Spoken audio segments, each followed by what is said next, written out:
Okay, once again, I'd like to thank Sunrise Podcast for having me today. And my special guest, oh, I love this lady. Rebbecca Scales, how are you today? I'm doing good, Clyde. I'm so excited to be here. Thank you for having me. I'm so happy for you to be here. You know, I've interviewed so many different people, but today's episode with you, we're going to find out a lot about ladies poker. Right. Because if I'm right, I got a little cheat card here. You're a master instructor at Poker Power. Can you explain to all my fans out there what you actually do? So we use poker as like a catalyst in the corporate world to teach women skills like negotiation, discipline, risk-taking, and we travel pretty much domestically, almost anywhere. I think probably my favorite place we've went to is Wall Street. We've taught on Wall Street. We've been there for the closing bell. That's a lot of fun. Time Magazine covered us there. And it was really interesting because in Wall Street, women weren't allowed to play poker in actual Wall Street for years. Wow. And so we got to go into the room, the Hamilton room, and teach poker to women, and then they got to play afterwards. And so that's really exciting. That's basically what we do for all different corporations. Oh, okay. You know, years ago when I was started dealing, we used to go to different casinos and they'd have like casino nights where they got to play, learn how to play, I should say, craps, blackjack, poker. Right. So that's you're teaching the poker part, correct? We're only teaching poker, but we hone in on the corporate side of it. So we talk about these skill sets and how they can use them in the boardroom and how poker is a safe environment to learn this in, basically. And we do mock games with them, and they love it. It teaches them a lot of skills. You know, these skills we use every day in our life. People just don't realize it. I'm going way back, guys. I want to tell you something about this young lady here. I know you're laughing, but you know what I'm about to say. Yeah. I used to deal at Samstown, you know, for about 10 years. And I'd be doing the tournaments, and you would come by, you'd play, got to know her. I invited her to my house along with some other people, and we had a poker game, right, at my house. So I basically taught you how to play poker a little bit better. Am I right? Absolutely taught me how to play poker. Not only did he teach me how to play poker, but me going to Samstown, people probably don't know this, but I didn't know anything about poker at that point. Like, I was brand new to the industry, I was working for I was working for Caesars in their corporate marketing, but I was not working in poker. It was just, they gave me the brand WSOP. That's kind of what started me in this whole thing. And then I had a boyfriend at the time, and he went to Samstown, and I left the boyfriend, but kept Samstown and kept going. And you guys treated me like family, and you guys made it such a fun environment, and that's why I stayed. You know, back to when I first met you, and then I brought you, you've seen I had a nice setup, by the way. Yes. I had a nice table, chips, and everything. But I taught people, not only you, several people, not only how to play, but how to deal. Do you remember that? Yes. And for those who don't know, we'd have music. I'd drink a beer here and there. And I used to do a little singing and having a good old time. And there was a Guns N' Roses song came up, Mr. Brownstone. And I used to sing it. So I call her Mrs. Brownstone. She got a kick out of it. He would serenade me. For those who don't know that song, I don't know why it got so popular with me and her, but I think it was because Mo and Momo, right? I did a little wasn't enough, so I got a little Mo and Mo, something like that. So I replied that to the cards when I was teaching, you know, and everyone seemed to like it, so I always played that song. Even when you weren't there for some of the lessons, yeah, I still played that song. And I remember teaching my students, really, it started out as I was teaching my students how to deal so they could deal the World Series of Poker. That's how it started out. And then I thought, well, why not do two birds with one stone? Teach people how to play and how to deal. Now, here's a funny question I want to ask if you remember. Do you remember my fly swatter? Don't. You don't remember the fly swatter? I don't think so. Okay, I got to tell you about the fly swatter. Because I'm a serious guy. I wanted my students to be really good. Oh, that's true. I wanted That's true. them to get a job at the World Series. Remember, this is many years ago now. Yeah, it God was. Damn, how long ago was this? Ooh, I don't know. I would say 2012, At least. somewhere back in there, Yeah. a long time ago. So I would show them how to hold the deck. I know this is, oh, wait a minute. We have a deck of cards right here. Here we go. I could bring these cards out, I think, for a second. Okay. And they would hold the deck. And now, when they would put the river card down, they would continually hold the deck instead of dropping the deck and spreading it. Okay? So I'm going to move this mic just for a little bit. But for example, when you put the river down, you spread the deck like that, right? Well, they would hold the deck. And I would say, hey, drop the deck. Now, this is after hours of teaching them what to do, right? And I said, listen, this will eventually come natural. I showed them the proper way to put the deck in the hand so it ain't going to slide everywhere, and not to do this shit because that's not good. Big pros will think you're fixing the deck and all that other stuff. But when they, oh God, when they wouldn't drop the deck and they'd hold it forever, I would say, one more time, I want to have to get my fly swatter out. So I would go get my fly swatter out, and I'd have it on me. And when they, now you hear me, I'm like I'm going to smack them with it. But that's what that reminded me of, and I thought you were there and seen that. I might have been, but honestly, I've never dealt. I think it was your then boyfriend I was taking the fly swatter to. It might have been. I really think it was him because he wouldn't drop the deck, and I go, you got to drop the deck. You put the river down, you drop the deck. That's the easiest thing to learn when you're dealing poker, not your mechanics and stuff. I mean, just drop the deck, spread it. But, there were some fun times. I'll tell you. Now, would you say your poker game is really better now than back then? I mean, real good now? Oh, absolutely. But I don't really even play Hold'em that often. I really only play mixed games. Oh, really? I play Hold'em for like charity events or some of Lupe's events for Lips, but in general, I play all mixed games. I'm in the horse league. That's okay. Yeah, that's what I love to do. I play all those games too. That's great. Now, see, I don't know that. That's why you're here. I haven't spoke to you really in a long time. I mean, God, it's been a... I mean, we ran into each other the other day at the I know, Hall but you of know Fame, what I mean. Yeah, that was amazing too. Yeah. When we ran each other to the Global, it was the Global Awards. Yeah, Global. Yeah. I ran into you there, and to think about where we were back then and where we are now is just like unbelievable. But then you know what that shows though? Shows how much we love the game.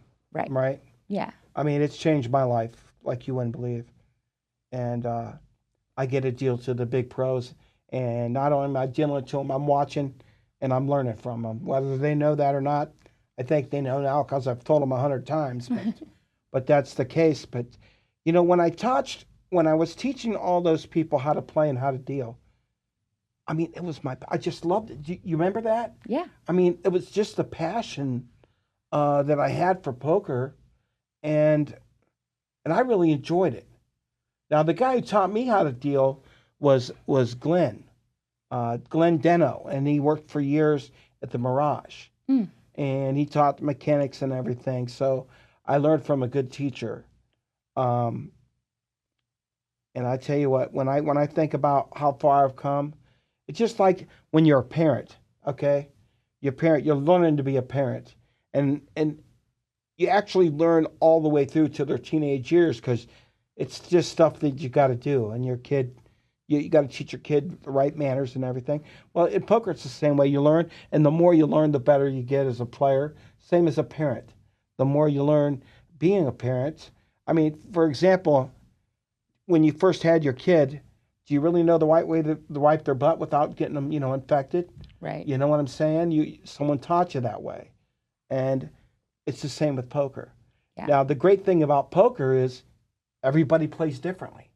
Mm-hmm. So you got to adjust your game. Some are more aggressive than others. But when I think about you, I just get a kick out of this because if we would say back in 2012, we never think we'd be sitting here today. Oh, absolutely not. I didn't think poker was going to be my whole world. I never thought about teaching poker whatsoever. And I like what you were saying about liking it. I agree because I was asked the other day, like, what's my favorite part?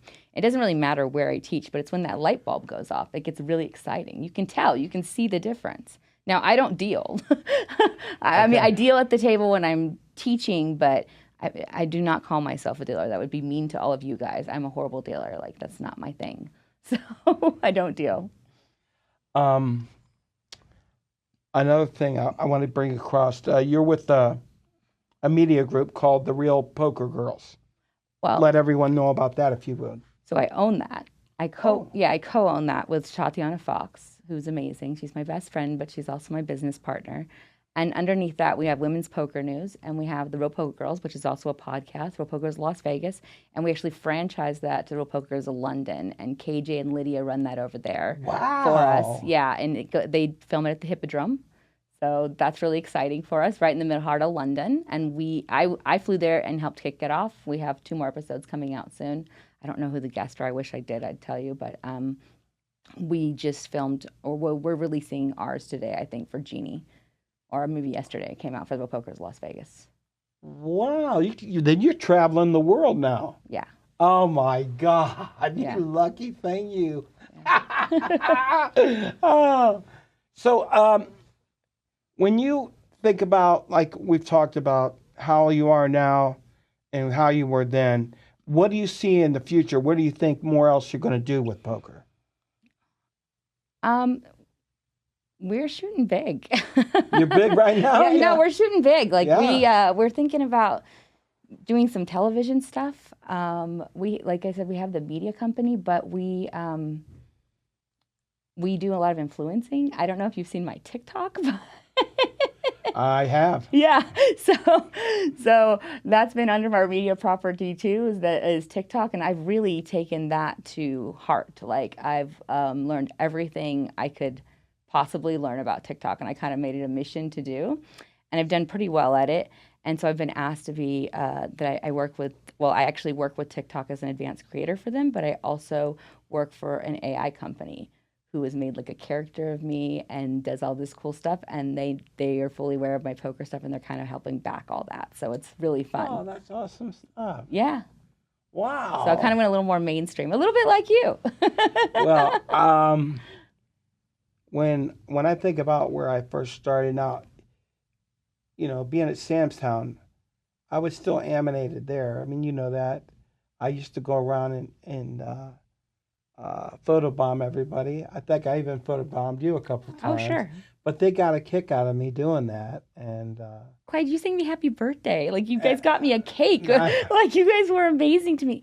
And this is something I think people should really understand about poker. And we are always trying to grow the game for women. That's really my mission in almost everything I do, is growing the game for women. And you guys made that experience so good for me that I fell in love with poker. And it was because of you and your room. Because I think other rooms need to know that and be aware that you can turn a woman off to poker so fast by her just going to the counter and having a bad experience. But you guys made it so much fun that I was like, I want to be part of this. I want to be part of this game. This means so much to me. I don't know if you had that. You realize how much impact you guys had on my life back then. I never thought about that. But you guys did. You guys had a huge impact in making me feel welcome. And then another little thing people don't know. So at Sam's Town, they used to have a skee ball room. So I would hustle some of the dudes, and so I'd play skee ball for half of my buy-in. I think the buy-in was like $60, so I'd pay $30 for my buy-in. And so I was playing 5 nights a week, basically hustling my way to pay $30 for this tournament. And I learned to play Hold'em there, and I cut my teeth. Wow. Yeah. Today, I work at Aria. I've been there almost 5 years now. Yeah. But it's amazing how many women play there. No. I mean, I'm not just tournament. I mean, cash game. It's amazing.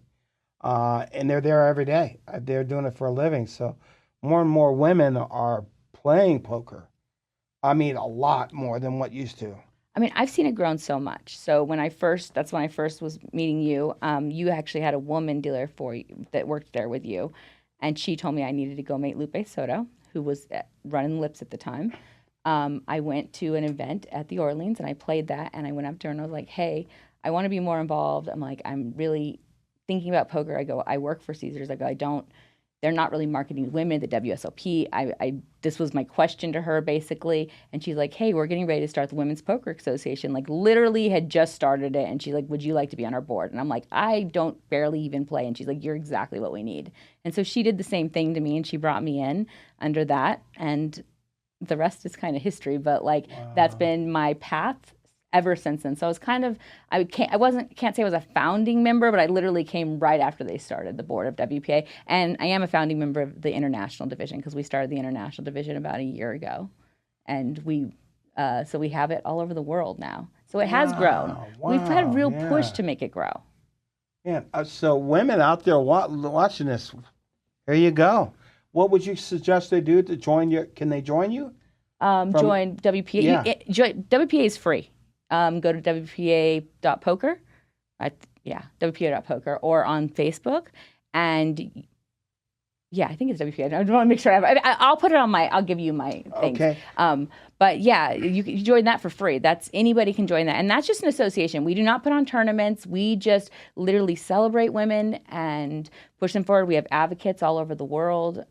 We have rooms that we're connected with, and we have the Raise It Up program just to make sure that's like a fun, safe environment, basically. All right. I know you don't have much to do with the lips thing. I don't. But it's about women. Yeah, okay. But it's about women playing in tournaments, correct? Yes. So do you what's the crowd? I want to word this. The players that you teach how to play, do some of them go and play in the lips tournaments that you're talking about, that you guys teach? Do some of them go play in these events? They do. They don't so much know about ladies tournaments as much. So some of them go and play whatever local casino they are close to or whatever. So it's not, they always have the opportunity to that. But we've taught, that's a thing people don't know. We've probably taught more people to play poker than anyone else ever has under this agency. We've taught over 40,000 women to play poker. Wow. Yeah. Which My is God. Right. I mean, it wasn't just me. We have a team of girls, and we travel around, so it's not just me by any means, and it's under a corporation. And yeah, I've got some more. Man, there's so many going to my head right now. I don't want to pass any. But here's my next question for you: where do they go to get to these tournaments? When's your next one where you're going to teach somebody? Those aren't tournaments. So those are corporations that hire us. Okay. And we go in and we do, so they do things on their corporate setting. Oh, basically. so you don't know exactly where it's going to be yet until you get the call? No, exactly. I'm a contractor with them. Do you hold them personally for your own self without going, like, you know what I'm saying?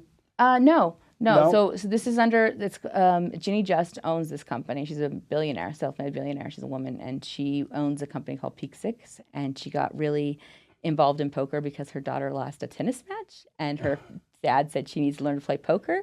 And Jenny at first was like, absolutely not. I'm not going to teach my daughter to play poker. And then she's like, why am I saying that? She's like, I would let my son play poker. So then she taught her daughter how to play poker kind of, I think, a little bit pre-COVID or maybe right at COVID, and had some other friends come over, and she just saw their confidence grow. And then Ginny realized, so she works in options trading, which is basically like Wall Street stuff.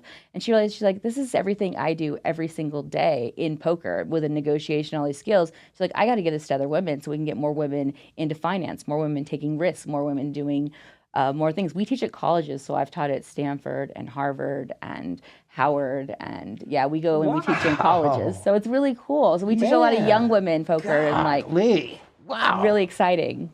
No, look! You look like you're loving it, dude. Look at the excitement on your face. Teaching women is my favorite thing in the world. It really is. That is my favorite thing I do. I tell you, when I first met you and I was teaching them how to deal and how to play, wow, I just loved everything about it, and I think that's why I'm how I am today. I mean, just you could be dealing, teaching, playing, or what I'm going to be doing hopefully someday, broadcasting, okay, commentary, okay. If you love it, I don't see how you lose. Right. I don't see how you don't succeed when you put your passion behind it. 100%. But passion is a big thing with me. Absolutely. And so when I think about, I mean, I played before I professionally dealt. And my nephew, Chris Mancino, says, Uncle, and you play good, you should be out in Vegas playing. And he lived out here. And he goes, come on, move out here. And I was a painter, and All the new construction went to hell, so I ended up moving out here.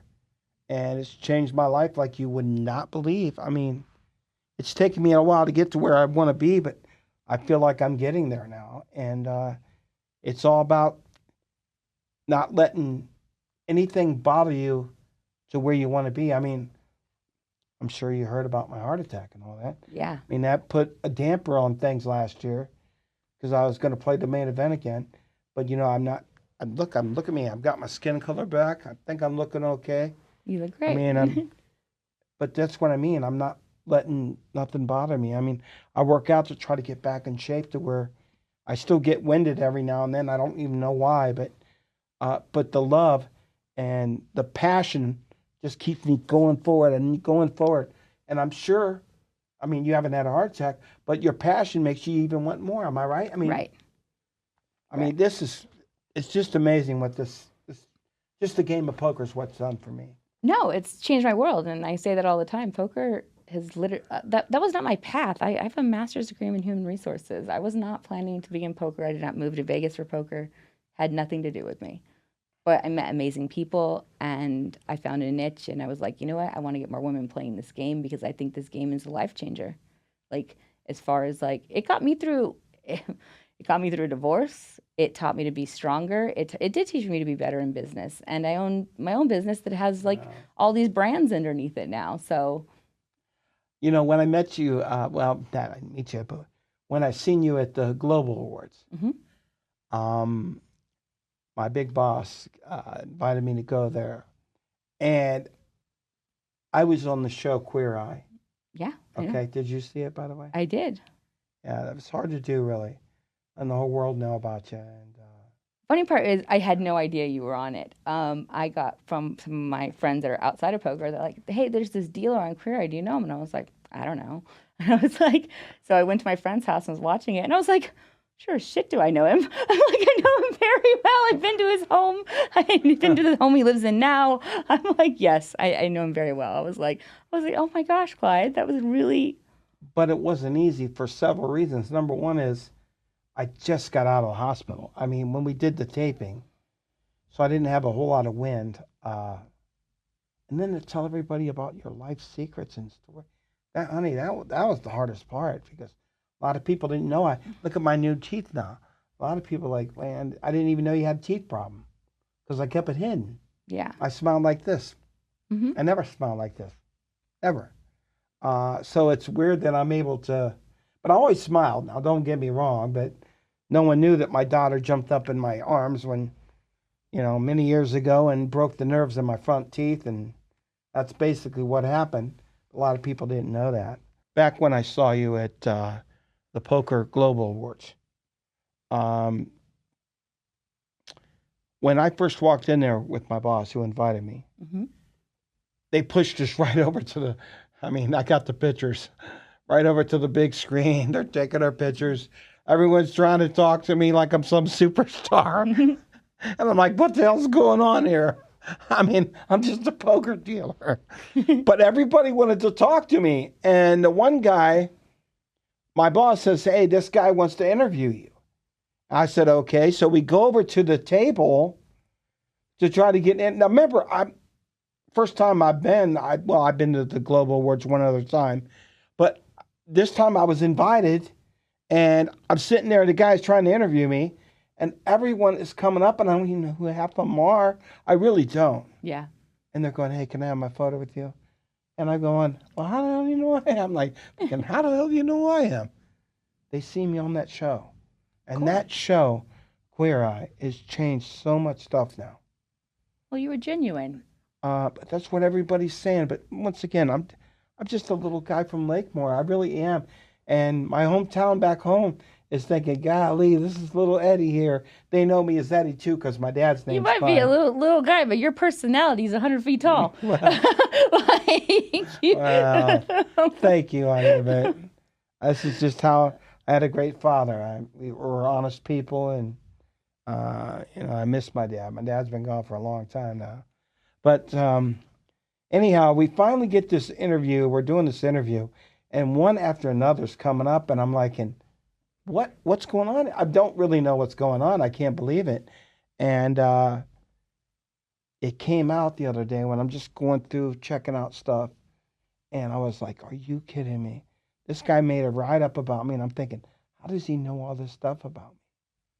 And then a little bit later, I'm out in the hallway, and that's when I ran into you. Mm-hmm. And I'm like, wow.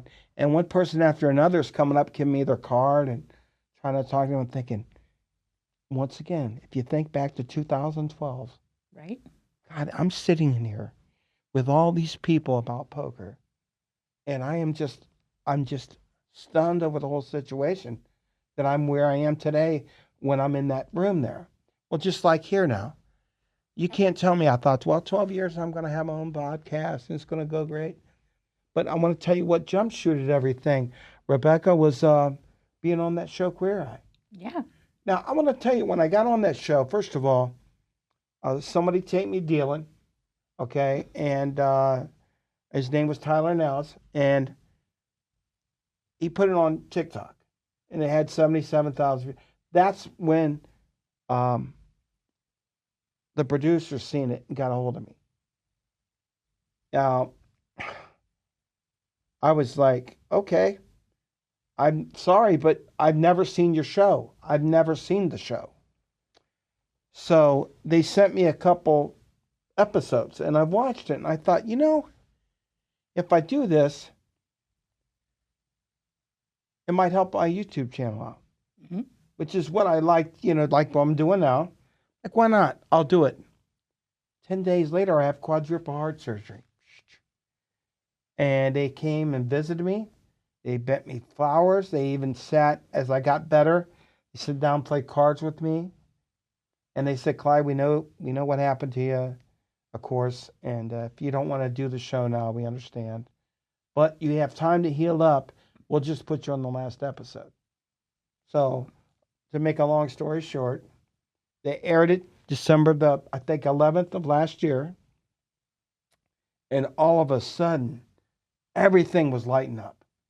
My YouTube page, my Instagram, and I'm like, wow, I didn't expect. And they told me, Clyde, this show is all around the world, not just in the United States. Yeah, no, you went mainstream. That's what I was saying. You, and it's still happening. It hasn't slowed down. So it's changed my life. And I don't think you know this, Rebbecca, but listen to this. I had 308 subscribers. Mm-hmm. Now I'm over 12,000. That's awesome. That is amazing. And to do it in what, 2 or 3 months? To go from that to that? Right. I'm like, now I got to keep doing what I'm doing now. It's great. And I love it. And you talk about passion. This is why I'm so passionate. I think this can get even bigger than what it is right now. Because number one, I enjoy it. I want it. And everybody seems like they like it. So it makes me even want to do it more. No, exactly. Just like you, like, look here. You're with the Real Poker Girls, right? Well, I own that. That's my podcast. I yeah. know, but what I'm getting at, what all do you talk about on that show? What all do you do? I interview a lot of big pros. Do you interview some of the women pros on your show, or what? We do. We don't just do women. We do men too. We do a little different format than you. So we have a table, and it's like a table, and we have 3 of us. So it's got Lupe Soto, who everybody knows Lupe from Lips, right? It's got Tatiana Fox from Australia, and it's got me. And as much as the 3 of us get along and we are amazing friends, we have very different viewpoints, and we come from very different backgrounds. And so we kind of just use that, and we just find out everything we can about our guest. And we've had like the Mizrachi brothers on, Jeannie David, who just won Poker's Hall of Fame this year. We had on Tower from, I don't know if you know him, but he's like the Mike Sexton of Europe, basically. Okay. He does all the governors over there and all that stuff. So we've had quite a few big people come through our show also. So we've got, okay. Yeah, and you're gonna have to come on our show. We're gonna have that on. You can. But we ask you all about your whole life and We like to find out everything about that person from. The only thing I personally did not like about my life is being so short. Yeah. I mean, really, I'm pretty short but too. everybody seems to think I'm cute because I'm small. But when you're picked on when you're younger because you're little, that wasn't fun. Yeah. All the guys tall, and you're the short little dude, and everybody, you feel like you got cheated. And as you're growing up through school, boy, I don't know if they still do it today. That's been so long ago. but they teach you square dancing, slow dancing, and all that. So here's little Clyde, and every girl's taller than me, and I'm like, oh God, I feel so embarrassed. She's taller than I am, so I had to deal with that. That was crazy, but it's amazing how fast life goes by. I can't believe I'm where I am now. My parents have gone now, and I just lost my oldest brother, about a year and a half ago. So, life is really short. That's why you got to do what you want to do right now. And I've said that many a times, but I mean, look how old I am out there, guys, and look at me. So life is not over. I'm telling you. I mean, I've had my grandma lived till she's 95. And if that's the case, you got to deal with me for another 35 years. I'm telling you. So life is not over. Do what you want. Do with your passion. Hey, if you do what you love, you can't be sad about it. Even if it doesn't turn out the way you want it, at least you went for it. And that's what I'm doing today. I got a question for you. Did you watch podcasts and before you decided to have a podcast? I'm going to tell you how that actually all got started was Dan Kratzenberger at my work, Daniel, that I work with. Mm-hmm. And it's been many years ago now. This thing like it's just happened. But he goes, Clyde, I worked a swing shift. Everybody knows who you are. They all love you. I go, how the hell do you know I work day shift? You're the most talked about guy in the world. How much you love dealing, your spirit. Everyone loves you because you need to do a broadcast. You need to do something like this. You need to do a podcast. And I said, well, what the hell would I do it about? I mean, I've never been in this kind of thing before. Because you don't even have to know, Clyde. Just your personality is going to work because they love you. And I'm like, well, I don't know about that. I just love what I do. I don't know. Believe me, Clyde, they're always talking about you. So he talked me into doing this stuff. It's kind of funny because Tatiana talked me into doing it. Huh? Tatiana talked me into doing it. We have a really strong media background. Like I said, I've been the vice president of marketing. So I do marketing. She does media. She has a TV background. And so one day she was like, we're going to do a podcast. And I'm like, I've never listened to one podcast in my entire life, right? And she was like, yeah. And we started a podcast and it's went very well. Yeah. So it's kind of the same thing. And it's, and the thing about it is, I mean, I've done how many now? 12? I mean, I've got a lot more videos than that, but I'm talking about interviews, I'm interviewing you. And each one is different and has a uniqueness to it. Mm-hmm. But that's the reason I've got you on this show. Number one is where we've come from nothing. Right. Okay. And then to think where we are now, I mean, it's just mind blowing. It really, to me, it is. I would have never guessed I'd be sitting here 12 years ago when I got into poker. Oh, I never would have guessed it. And it's just, I'm overwhelmed about everything. Since the show of Queer Eye, mm-hmm. and this, I'm not kidding, this is since the show. It got aired, like I said earlier, December 11th. Every day. I mean, every day, too. I'm not kidding. If I go to the grocery store, whatever, they see me, they want a photo with me. It happens a lot in my poker room, believe it or not, a lot. It's propelled everyone to come and watch my videos and subscribe because on the show, Queer Eye, we talked about my YouTube channel, mm-hmm. which is what I wanted, help it out, which it did. And man, they were just flying, coming, subscribing, and it went from 308 to over 12,000. Now I'm like, wow, in 2 or 3 months. So now I feel like I got to put more out there, and I got a full-time artist job deal in there, so I don't have a whole lot of extra time for myself.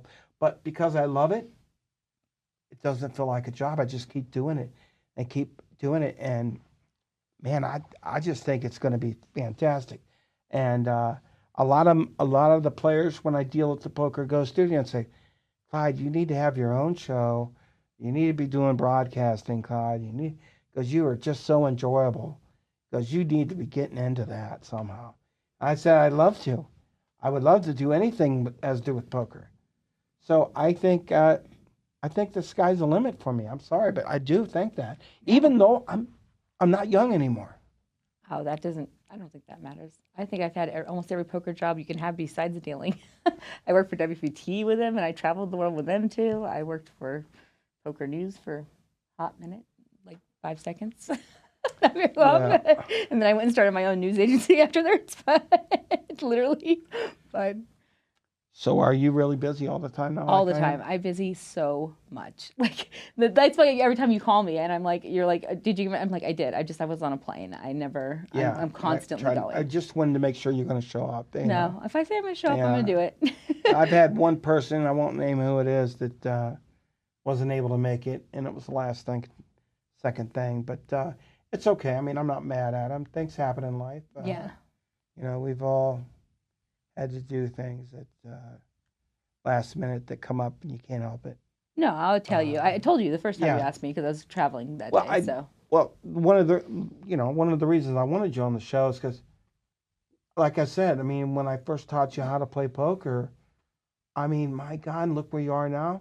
yeah. And the time just zipped right on by, but, you know, it's crazy. It really is crazy. I feel like my life has came full circle from poker. I really do. It's funny because that boyfriend we had talked about that I had for a minute, it's funny because I would go play poker at Sam's Town, and then I'd go home and I'd watch somebody who's very well known now, but at the time was just kind of putting out a vlog, doing a thing, Andrew Nemi, right? Mm-hmm. And so I worked with Andrew at WPT, and at one point we're sitting like, and I'm not kidding. We watched every single night. We watched Andrew Nemi. Andrew Nemi at the time was like just a guy putting out some stuff, you know, like that was all it was, you know. And then I'm in Vietnam, sitting on a rooftop with Andrew Nemi, and he's asking me about corporate clients, and I'm like, my life has just like done this full like circle, basically. That is crazy. It's insane. It's insane, and the places it's brought me. I've been all over the world through this sport, or all over the world.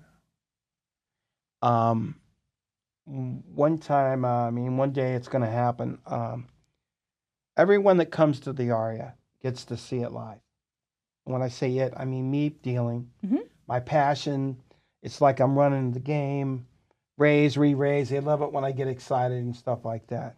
But when the whole world gets to see it, and I get taped doing it, and put that on their YouTube channel, and they see why I love the game so much, and they get to experience what I go through every day, I think my YouTube channel is really going to explode because that's going to be big. And it may even have people want me to come and do home games for them. Yeah, maybe. What happened? Somebody wrote about you the other day on TikTok that I didn't know the person. You must have dealt to him. He was very excited about you, and they always ask me. I get asked a lot because they know that I do poker, and they're like, "Do you know this person?" I'm like, "I do. I know him," but it's funny to me. But somebody wrote about you and put up a really nice write up, and I was like, I know. And I was like, "Yeah." I go, "He's amazing. Like, it doesn't shock me at all. Your personality's." I'm telling you, you're one of the reasons I still play poker to this day. Because if I would have went to that, I want to hug you right now. and I'm not kidding. If I would have went to that room and that room would have turned me off, I would have never went back. It's already intimidating for women. That's what people don't get. You're going to get me getting real emotional on it, so be careful. It's true. I don't need to be doing this. No, I'm dead serious. I'm serious. I can't help it. I get my love for it. No. God, it's just real. It's real. I get that. God, is it real? Damn. I can't help it. I'm trying not to. It's okay. Say something. Why I get through this? But this is what happens to me. Really does. I'm so well liked, and I'm just being me. It just. I don't understand why everyone thinks it's so great when I'm just being me. Really. Because if everybody acted like you, this game would be so much bigger. I'll tell you that now. If they could sit down and the fun of poker sometimes gets sucked out of it, and you make it fun to sit at that table. I'll never forget you. Well, like I said, I just want to hug you right now because I appreciate you saying these kind words about me. I tell everybody this. This is not like this. Even on my own show, I've said I learned at. I'm not embarrassed by it. I live in Vegas. I mean, I know everybody should like say it should be the Wynn or the Aria, and I'm like, no. I learned at Sam's Town, and Clyde was there, and all of him and his staff treated me amazingly, and it was under him doing it, and they treated me so amazingly. Like I said, they even got me a birthday cake, and a stalker, but that's okay. Yeah. when I first got hired over at the Aria, I mean, I didn't plan on leaving Samstown until something unforeseen happened. And when I was doing the tournaments at Samstown, I went to Aria to do the poker oh, tournament directors meeting for making Oh, rules. TDA, yeah. Yeah, I've been to that. so because I was part being a tournament director at Samstown, I got invited to go, and I asked them, at Samstown, hey man, I need to let me off this day. I want to go. That way I know all the rules to make rulings. So I got to meet everyone in the poker world then.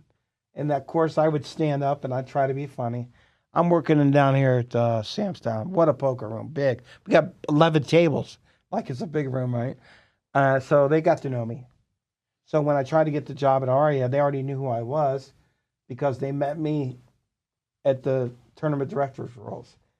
But the key to the whole situation is they let me be me.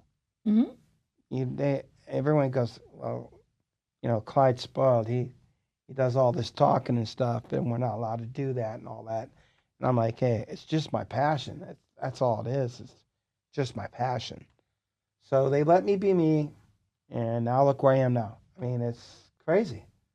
People want more of me, and I'm just being me. I don't know what, I love what I do. And every time they have a special event I get chosen to go deal to it. And everyone just seems to love my passion. I don't know if you've been around me lately dealing, but I kind of do play-by-play, like I said, and they just seem to love it. But of course, I love it more than they do. That's why I do it. But then I haven't again, seen you recently. they let me do that at work, but I've learned to tone back when I have to. Okay, when I go to the table, each table, I scope it out. If someone doesn't look like he's in a good mood, I know he's getting beat up. That's when I tag it back a little bit. I don't want to, because what if he gets nailed again and I beat him up? When it's actually his lucky day, not mine. When he's unlucky, you could tell. They look like they're upset. So I try to calm back some. The last thing I want to do is someone upset and then give him a bad beat and then he explodes. I go to a table and I want everybody to have a wonderful time. That's what I want. Well, I agree with you. That's just another skill set that poker does, though, because I say that all the time, that one of the things I do at Poker Power is it's the same. It's kind of a repetitiveness, but at the same time, sometimes I'm teaching an 18-year-old, sometimes I'm teaching a woman at Wall Street, sometimes I'm teaching something in between. And I've touched the WNBA, I've taught the women of that. And when you're sitting there, you have to pivot. You got to say, okay, what is the level here? I've got to change for whatever room I'm in or whoever's sitting at my table all the time. So I think that's another skill that you learn in poker. That's part of reading the room. I've learned that a lot in the last couple of years. Yeah. Because I understand why some people would be like, dude, just shut up. Okay, I can see that. That doesn't happen hardly at all. But I could see someone, that's having a bad day. Right. And I could see that happening. So I have learned from it. And I've been dealing for a long time. I've only had one person ever be rude to me, which is amazing. Yeah. That's because when I go to the table, I want them to have a good time. I'm smiling. Hey, good luck, everybody. Here we go. Here we go, and they just seem to like it. And I'm glad they do because I love it. Right. And it's just, I just can't get over what poker's done for me. Well, I haven't seen you recently personally deal with me, but I have seen you, like I said, that guy taped you on TikTok. So I watched it. I watched it out there and I was like, oh, yep, that's Clyde. That's him doing his thing. Now, that story you were talking about, I'm trying to remember that guy's name, but I want to tell you what he did. Which one? The one that wrote that story. I'm trying to remember his name. It's on my phone here. But he sat at my table. I believe the table is 19 or 20. Mm-hmm. He sat directly across from me. He had glasses on or something. I didn't know who he was. And he was filming me too. Oh. Okay? And he's telling about my short arms and all that. Is that the one you're talking about? Yeah, no, they go, here you got this pot just spinning like a hot air balloon here. And here's your turn, right? Bam, there you go. So he did that. Afterwards, I'm up at the desk saying something to the boss, and he comes up and wants his photo with me. Once again, it's every day now because of the show. So I just think he's a fan of the show, right? Mm-hmm. And he's actually did it because he was making a story about me. I didn't know that. Yeah. And then here I am on my phone. I'm like, what? Clyde. It's the one you're talking about, Yep. too. You know, he lost his house because of COVID and this and that. That's the one, right? I think Short so. arms and he's Short still arms, positive. yeah. He's the life of the party and all that stuff. Yeah. Yeah, that's the guy. And I was like, wow, these guys are coming in here doing it. I don't even know they're doing it sometimes. Yeah, 2 days ago at work, the guy that interviewed me at Global, the lady that's his boss or that arranges all the interviews, she came up and she goes, I just had to meet you because I wish I would have did the interview. And because she goes, you just seem like such a nice guy. And I'm like, oh, God, here we go. I'm like, I'm just doing what I love is what I think. But if you only knew how much this really touches my heart, honey. Honest to God, this just touches my heart. You ever feel so loved? I mean, my God, I can't. I'm doing nothing, but I'm being loved, and this is just overwhelming. Sometimes it really is to me. Say something again. You're allowed to talk. I mean, sorry, but it is true, honey. It's crazy. No, I love it. I love it. I'm so happy to see you where you are. I don't think it's crazy. more deserved than anyone I know. I Damn, I got to quit doing this. It's ridiculous. As far as poker dealers go, you're top notch. I know that. It's ridiculous me doing this. But it's overwhelming. I mean, love's a strong word. It Right. really is. And God, these people seem like they love me like I'm their husband. I mean, you know, or their boyfriend or whatever. I just feel so much love. I don't know how to react to it. It's genuine. You were that person before that show ever happened, and you've always been the same person. And now the world just sees it. We already saw it. We already knew you were there. We already knew you were special. Oh, there you go again. Oh, God. Oh, shit. Damn. Woo. Well, I tell you, I don't know what's going to come up next for me, but I love what I do, and I see me doing a poker show one day. I really do.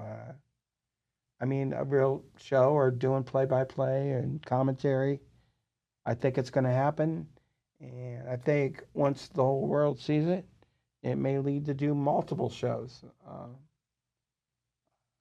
Well, keep us in mind when you do, because we have a whole TV background. That's what we do. That's what you do? That's literally what. I'm not kidding. Like, I think they misunderstand because I work in poker, and they're like, you know, where did this come from? Like, no, that's literally my background. I worked with tons of stars when I worked at Caesars, and Tatiana's worked with tons of stars. She worked at the White House with the president for a little while. Wow. She worked with Arnold Schwarzenegger and started his poker thing in Melbourne. So like this is our real background. Like people don't know that about us. So it was really easy for me when I started a media company. I'm like, this is what I do. So this is my passion, and then I've just been able to do it in something I love. Okay, what do you like to do when you're not doing poker? What you like? Baseball. I like to watch baseball. I'm a huge sports fan. If I am right, you're a Dodger fan? I'm absolutely a Dodger fan. I grew up. Yeah. I have a friend, Sally, that was a waitress at Sam's Town. She's a big Dodgers fan too. Yeah. So you guys would get along good together. Yeah, it was just opening day yesterday. Yeah. I'm not sure where she works. So I haven't talked to her in a while. But I think she works on Fremont Street somewhere, I think, but I'm not sure. So I haven't talked to her in a while. But she used to be a cocktail waitress at Sam's Town when I was there. That's awesome. And she loves the Dodgers. I love the Dodgers. I'm an Indians fan, of course. I'm from Ohio. But I'm a big-time Cavalier fan. Yeah? Yeah, and they're doing really good this year, so that's pretty cool. That's awesome. Yeah, so, golly, I just keep thinking about what's next in your life sometimes, and I don't know what's next, but what I'm doing right now is pretty fun.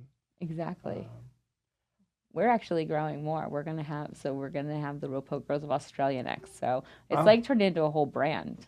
oh, Yeah. oh So we man! we started like just like you did, and it was again we did You the pod. said Australia, right?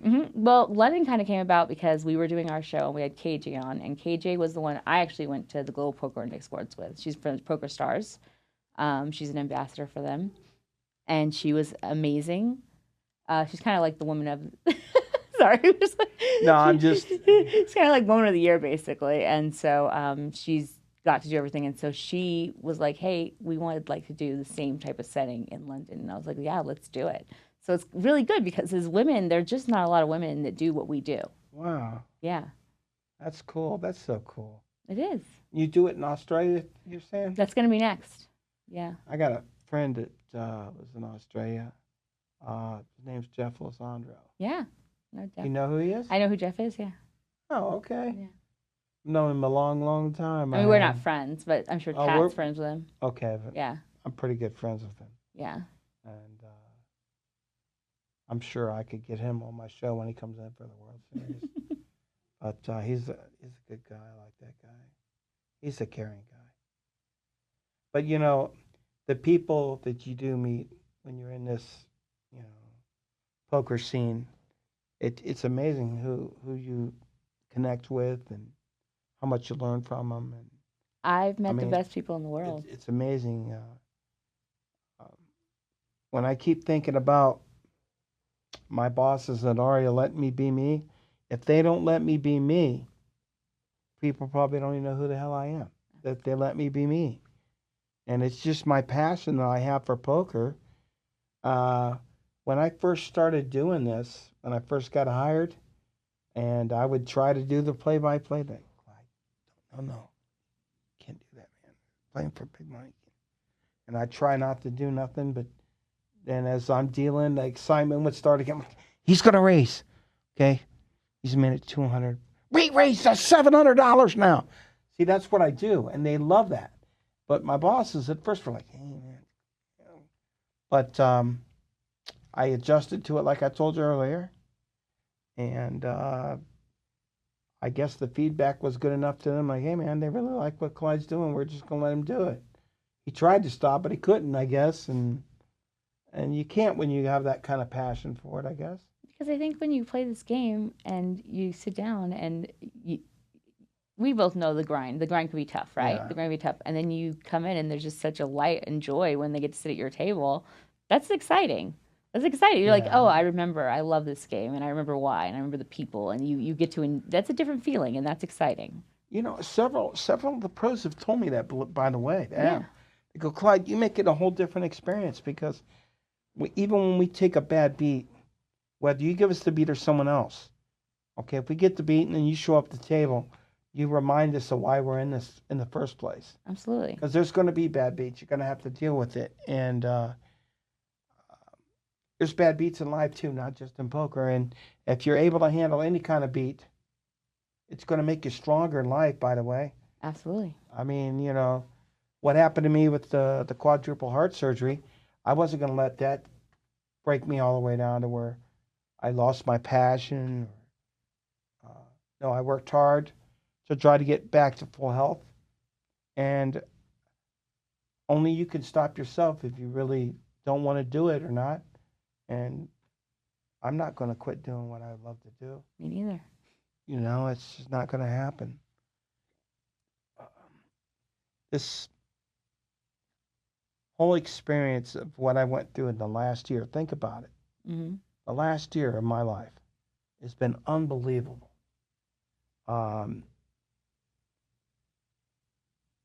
Even being recognized to go on a show, then getting, okay, we want you on the show. And then you're like, yeah, great, this is going to be great. And the show was supposed to be about my poker dealing, Mm-hmm. okay? And my love life, which is, yeah, I'm still single. Okay. It's about that, right? That's what it was supposed to be about. And 10 days later, I have the heart thing. So within the last year of that where I think, okay, I'm going to play the main event this year. I'm going to play the Omaha high-low this year and all that. All of a sudden, I'm fighting for my life. And then I'm on this show. And all of a sudden, this show gets aired. And next thing I know, everything is now, when I thought it was going sinking, it's going whoop. It's amazing. I'm a Kenya. So it makes me want to fight on. I mean, I don't know. I mean, it's just, everything about poker is great. Really is. I have a blast inside the Poker Go studio with all of them. I joke with all of them. I mean, I was joking with Alan the other day. I go, dude, come on, quit giving them a chance. Will you win one of these things? I just joke with him like that. They go, Clyde, you said that. I didn't win, but I ended up cashing. You inspired me to play good today. That's what he told me. You inspired me to play good today. I must have stole some of your style because it's what I do too when I'm teaching. I'm very funny. I kind of make fun of them a little bit, and they love it. They absolutely adore it. They come back and say how they remember it, and it was the best time they ever had. So it's a fun way to approach the game. It doesn't always have to be so stuffy. Yeah. Well, our time is getting near here. I've enjoyed my time with you. Me too. We could do this again. Who knows? Maybe next time we might have our own TV shows. We never know. Yeah. Well, you're going to come on our podcast. Well, whenever you want me to, if I'm free. It's got to be a Thursday or a Friday, though. Right. It's my days off. I'm full-time at ARIA. I get it. And I don't know if I'd ever quit that job. I really don't know. I love it so much. I get it. But I do want to thank you for coming on the show, and friends forever for sure. And I never knew I made that much of a change in your life by just teaching you how to poker that one day. And God, I love you. I love you. But you know what I got to give you now? What? You're in the Snack Attack studio. I got to give you a snack, darling. That's what I got to do. You got to get yourself a snack right here. There you go, baby. There you go. Thank you. There you go. Now you know what a real snack is, because I'm going to show you what's not a snack. What's not a snack? These are candy bars, folks. Not snacks. Hell no. No Mike and Ike. No sweet tarts. No candy bars. That's a snack right here. You're looking at snacks. This is snacks. And like always, we're going to end this thing by me telling everybody thank you for watching. And may God bless you. And we got more coming to you. Have a good one. Thank you.